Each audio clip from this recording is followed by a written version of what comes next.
This one thing can make or break the success of your podcast. And I'm not overstating this. I really believe this. I may be biased because we are in podcast production here at Bamby Media, but just bear with me for a minute, okay? Because I'm going to explain why I believe that podcast editing needs to be part of your workflow, part of your strategy for the growth, longevity, and overall enjoyment of your show for yourself and also your listeners.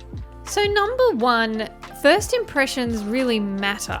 And it's just like how people judge a book by their cover. I'll open it up and I'll read the first couple of pages and then decide whether I feel like the story is good or the way it's written is sort of in my flavor. And I'm judging it very quickly. Same thing goes for podcasting. So if you package it nicely with a good podcast cover artwork and then someone clicks on it and they're like, sweet, this really looks like it's something that I'm going to enjoy. It's very professional looking. And then they listen to it and they're like, oh, this is a bit crap. You know, like they haven't edited it or the audio's a bit hard to hear or it doesn't sound very good. It's not matching that first impression that I got from the podcast cover artwork. It's falling a bit flat. Professional editing ensures that you hit the ground running with your most engaging, like the crispness, the content that's hooking the listeners immediately. And that is very important with podcasting because it's such a crowded space. There is so many ways, so many places that people can go to get exactly the same information a lot of the time. Here with Bamby Media, with Pump Up Your Pod, I'm sure this episode has been done before by someone else, telling you why you should do podcast editing. So it needs to be packaged in a way, it needs to be edited in a way that makes me different to someone else delivering the same thing. So it's important to understand that your first impression matters. So if you've got audio quality that's good and it's edited well, it's got some good EQ, some compression, you got rid of the crappy stuff at the beginning and the awkward silences, that's going to be the first hurdle that person, that listener has to get over to then decide to stick with you for the long haul.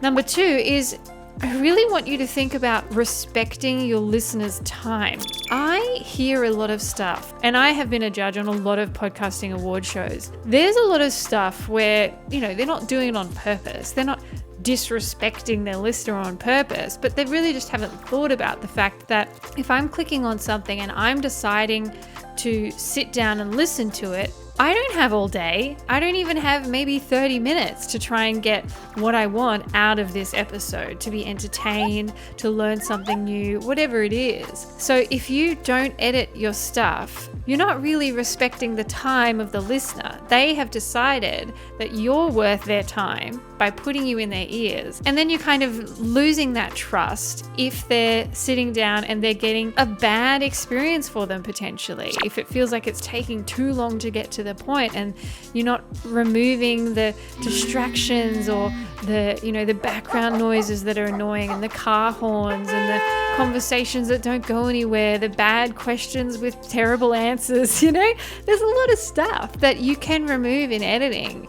that will keep your listener engaged and make them feel better about their decision to actually listen to your podcast.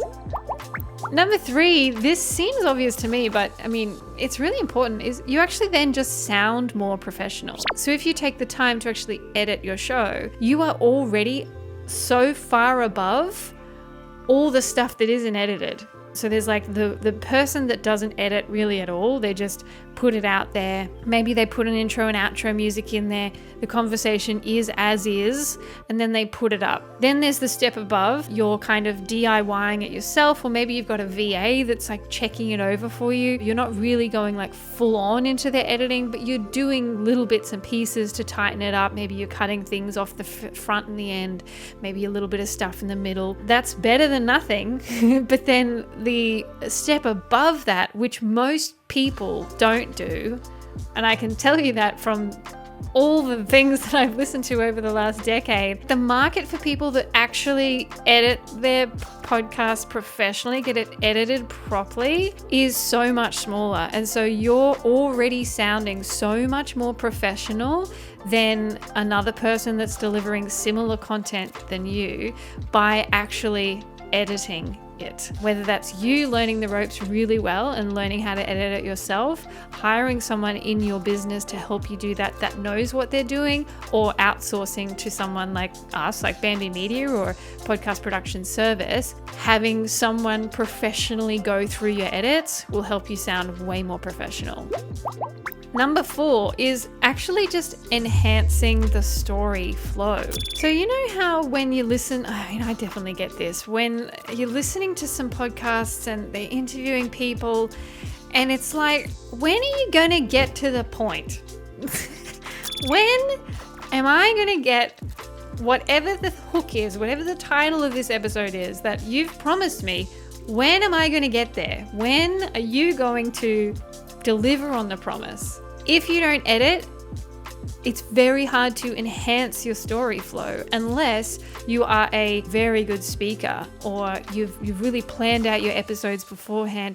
You've got a decent sort of script, you've got dot points, you're used to speaking, or you're interviewing people. You're very good at that. You've done it for a long time. You don't need to potentially edit if you're like that. It's fine to not edit if that's the case, but most people aren't at that level, and so they need someone to help them or to do it themselves to enhance the story, to not get sidetracked, to keep it moving on so that the story can actually develop and it feels like it's more of a thing. Same way that, you know, if you shoot a film, the film doesn't come out with no cuts in it.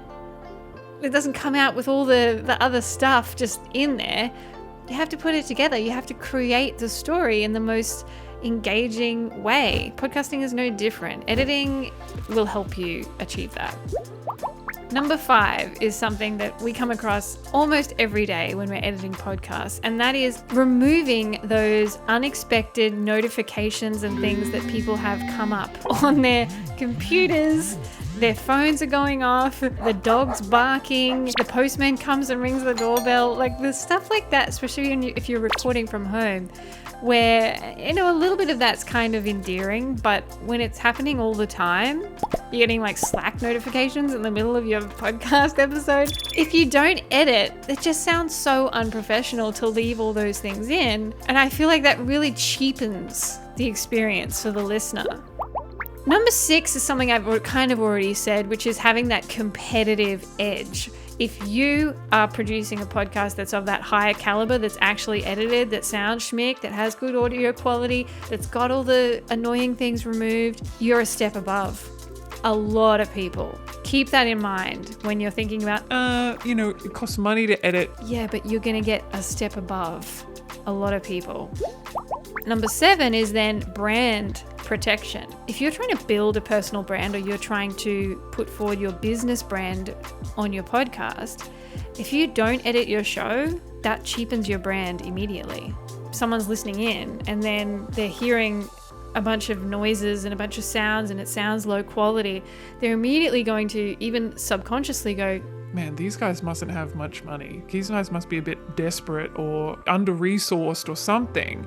It cheapens the brand. So you want to make your brand more of a all-encompassing feeling by having every part, every touch point of your brand that someone comes across deliver in the same quality that they're used to seeing on all the other platforms. In saying that, like, if your brand is scrappy, if it's like authentic and vulnerable, you could probably get away with no editing because they can see that across all your other avenues in maybe your newsletter or wherever you are showing up online. If that's all unedited, I can see that being an avenue that you could have.